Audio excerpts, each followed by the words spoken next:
Welcome to my kid's story. সিন্দুর ছোঁয়ায় সিন্ডারেলার রূপকথা। এক গ্রামে বাস করত এক মিষ্টি মেয়ে সিন্ডারেলা। সৎ মা আর 2 সৎ বোন সারাদিন কাজ করায় তাকে। তবে সিন্ডারেলার মন উড়ত রাজপ্রাসাদের স্বপ্নে। একদিন রাজপরীর বল ডান্সের আমন্ত্রণ আসে। সৎ মা বোনেরা সাজগোজে ব্যস্ত, অথচ সিন্ডারেলার চোখে শুধুই এক অবুঝ স্বপ্ন, রাজকুমারের সাথে নাচা। সিন্ডারেলার চোখের জল মুছে হাজির হয় এক জাদুকরি পরী। জাদুকরি বলল, তোমার ইচ্ছা পূরণ করব, তবে শর্ত একটাই, মধ্যরাতের আগে ফিরতে হবে। কি ম্যাজিকের ছোঁয়ায় পুরনো জামা হলো রাজকন্যার পোশাক। ঝুপুরি থেকে বেরোল এক দারুণ গাড়ি। সিন্ডারেলার স্বপ্ন যেন বাস্তবের আলো ধরল। বল ডান্সে প্রবেশ করল এক অপরূপা। সবাই মুগ্ধ।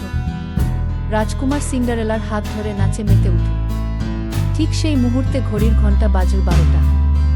সিন্ডারেলা ছুটে ঘরে ফিরল, কিন্তু ছুটির পথেই ফেলে গেল তার একটি জুতো। কি হবে এবার? সত্যিই কি রাজকুমার পৌঁছাবে তার জীবনের গল্পে? এমন রূপকথার গল্প আপনিও লিখতে পারেন। হয়তো আপনার কথার জাদুতেই খুলে যাবে কারো স্বপ্নের দরজা।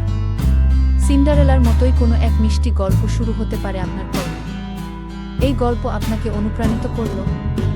তাহলে কমেন্টে আপনার স্বপ্নের গল্প শেয়ার করুন। লিখুন, আমরা শুনতে আর পড়তে মুখিয়ে আছি।